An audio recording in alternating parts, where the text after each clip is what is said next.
a sign that the UFC heavyweight division is bad. At heavyweight, they could just never get that division to make actual sense. Do you know what I mean? So it's never felt legit. I think the UFC, I think this is the best way to put it. The UFC heavyweight division is cursed.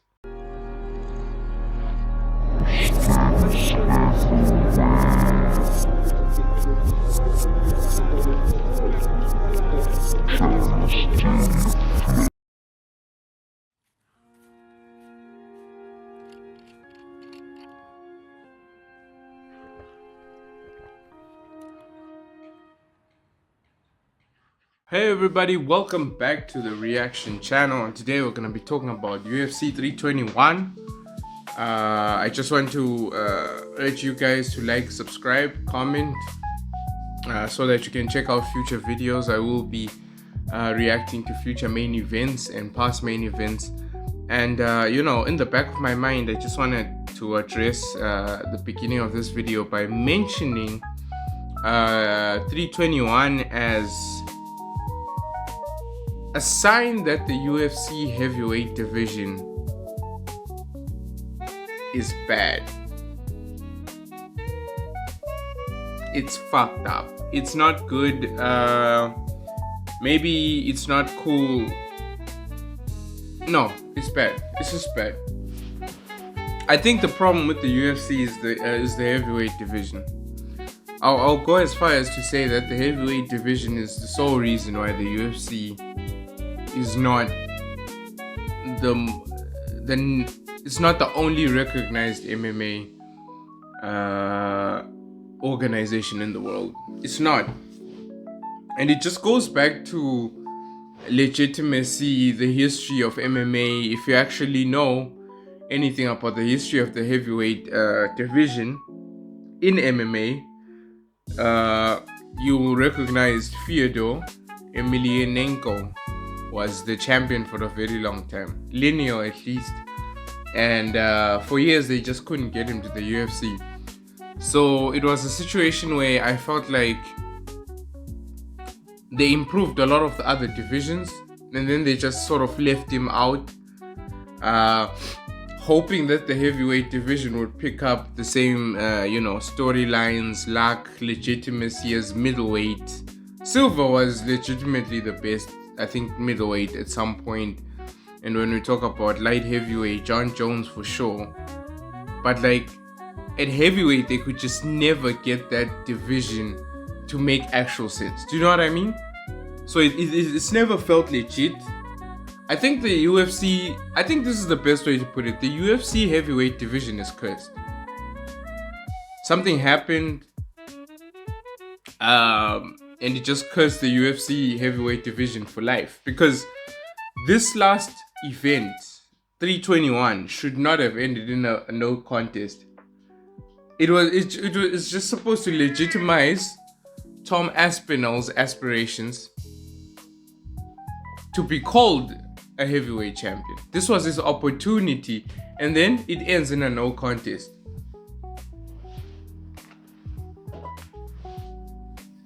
I had to throw the cat out of the frame. Ridiculous. The whole thing has blown up. People have been blaming certain people. People say it's Cyril Gahn's fault. Others have also been blaming Tom for not fighting on. But at the end of the day, how often does it happen in a championship fight of this magnitude to have it end in no contest? Barely ever. Disqualification maybe, but no contest completely. And the very first round. Unfortunate. I don't know what happened. I think if you really track back the heavyweight division, you'll see what I'm talking about. Look at the UFC in the 2010s when Brock Lesnar became champion. When Brock Lesnar became UFC heavyweight champion in 2010, it was the biggest problem because it felt like someone who does fake fighting came and won a legitimate belt in an actual combat sport. And it sort of spoke a lot about the heavyweights at the time. I'm not saying they were bad, they were just older. And so they never were able to refresh. The lifespan at heavyweight has always been very short. After, I guess, when Junior Dos Santos and Glover Teixeira came into those divisions later on, they started to legitimize a little bit, and then it really picked up steam when Stipe showed up along with DC. So DC and Stipe legitimized that division for a while. Sorry, I need to get rid of this guy.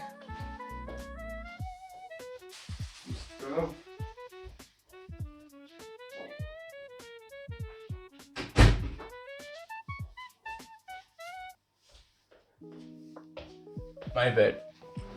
As I was saying, Stipe comes into the heavyweight division and legitimizes it along with DC. And that period seemed stable. But again, if you just look at the fact that DC used to be a light heavyweight champion, it just became a situation where I think where UFC fumbled everything was when they brought in Francis Ngannou. That guy was gonna add super legitimacy to the heavyweight division. But because of UFC, you know how they pay people. Uber driver salary. They gave him that Uber driver salary and he was like, nah, I'm good, bro. Let me go get knocked out in boxing for 2 good checks. And credit to him, that was the right move. That was the right decision for him.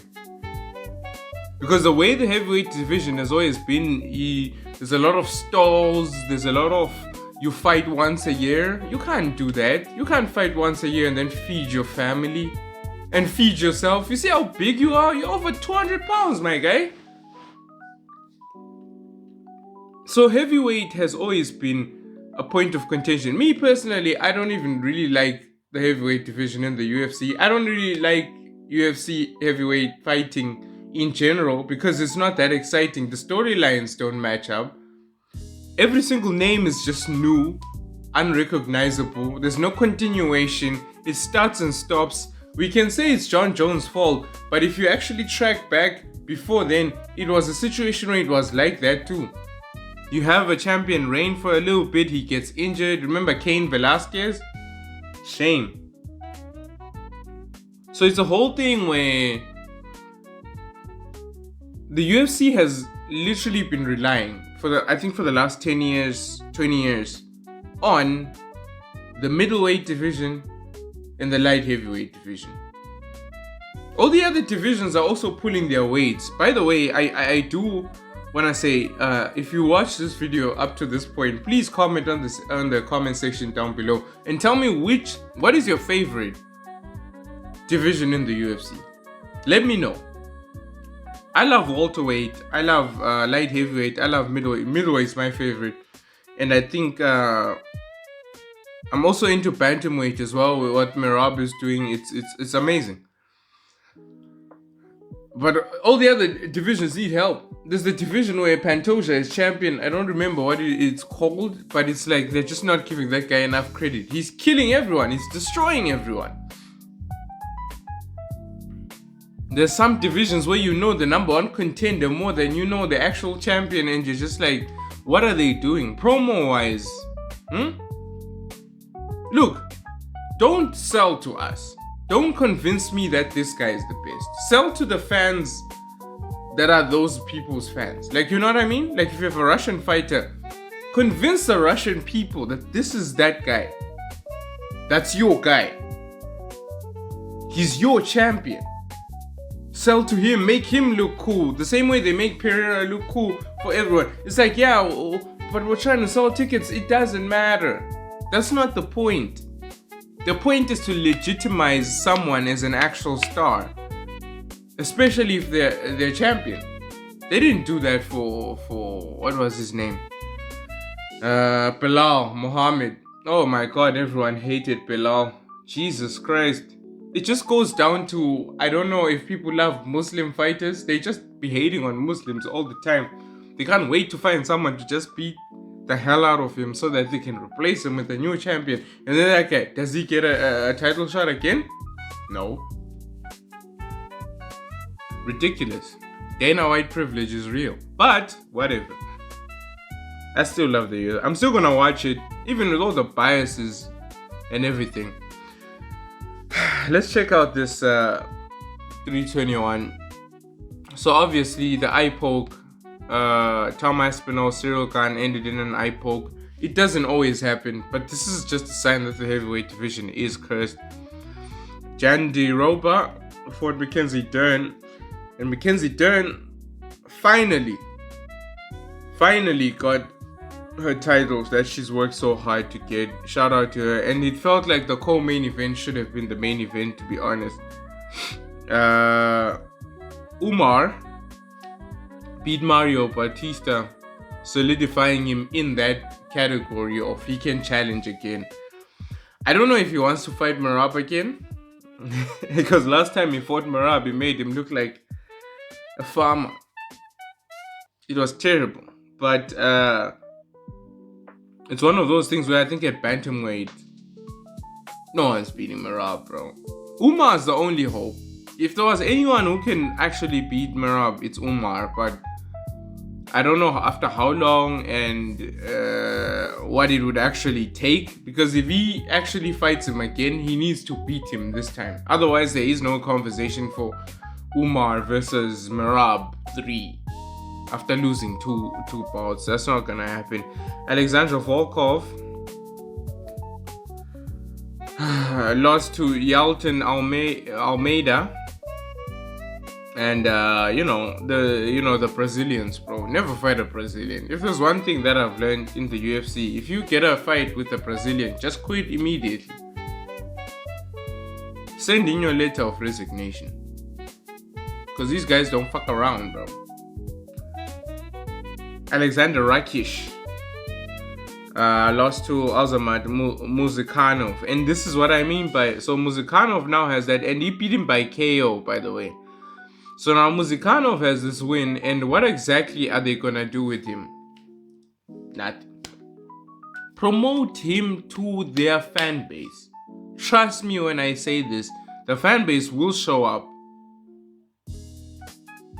If they think this guy is cool enough, if they're invested emotionally enough. You're not gonna be able to sell Muzikhanov to the average Vegas resident. No. But you can sell it to someone who lives close, Russian descent, speaks Russian, from Russia, Just promote the fighters to their own fan base. Don't do this stupid shit where you go like, oh, wait a minute. We have a Dagestan fighter. Let's make him cool to some white American. He doesn't care. He doesn't care. Most people don't care. Which brings me to the prelims. Now, I will say this. I think when it comes down to the prelims, it's all about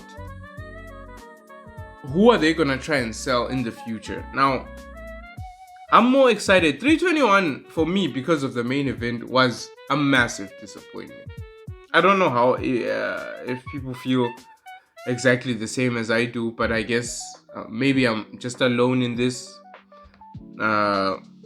This was supposed to legitimize Tom as the main guy, but let's just look up to the next card coming, Garcia versus Onama. I'm excited for this card because my favorite fighter, one of my favorite fighters in the UFC is a guy by the name of Themba Gorimbo. I'm supporting him because he's from my country. And so I'm excited to see what he's able to bring after losing his last fight. And it's hard to get fights in the UFC, but when you get one, you have to take that opportunity and just try to finish. So 12th ranked Steve Garcia will be taking on David Onama. Onama looking like a serious prospect in the featherweight division. Man's from Uganda. Man looks scary. Child soldier training. You know what time it is, bro. Though Steve Garcia is a baller too. We will see. We will see. Fight nights are hard. I do watch fight nights. All I know is nothing can be worse than 321. This is one of those things that we should try and forget collectively. Waldo Cortez Acosta takes on Ante Delija from Croatia. Then we have Jeremiah Wells taking on Temba Karimbo. Now this one's gonna be interesting for me to see. There are no odds on this because I don't know if people watch Fight Night, but whatever. This is gonna be a welterweight bout. And then at featherweight you have Isaiah Dulgarain taking on Yadir De Laval from Cuba. Then we have Charles Radic and Daniel Frunza. Alan Nascimento versus Cody Durden. So it's a lot of fighters coming in. Then we have the prelims. None of the people that I actually recognize. But like I said, if you really want to enjoy the UFC as a purist, watch Fight Night. Because Fight Night still offers you the hunger. It still offers you a lot of people that are trying to get spectacular knockouts because they know that it will boost up their rankings. People are not playing it safe in Fight Night. Everyone in Fight Night is doing this. They're throwing the dice and it's career now or career never. Career never. But thank you so much for watching. You know, despite 321 not being a success, hopefully that rematch happens very quickly and they can sort of span that out. And then next year they can focus on trying. Hopefully it's by the end of this year, but I don't know. Maybe they're gonna wait till next year. And then this year is a situation where no heavyweight bout has happened. That's not good. Next year they come in, if they do that and they carry on all the heavyweight matchups for next year, they need to make 3 fights. They need to make 3 heavyweight fights, and I'm talking about for the title.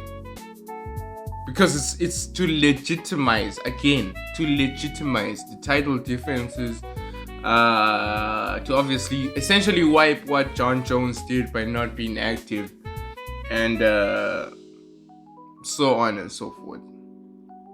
What was interesting was watching Alex Pereira's reaction to all of this. Alex was watching on Instagram and he was like, Shama. Does Alex know any other word? The caption did say, make the heavyweight division great again. And I was like, people need to stop stealing from Donald Trump. Because at this point, I think Donald needs royalties, bro. Donald needs royalties. I don't know what's wrong with my speaking today, but forgive me for that. Thank you so much for watching. As always, like, comment, subscribe. Like I said, let me know in the comment section, what is your favorite division in the UFC right now?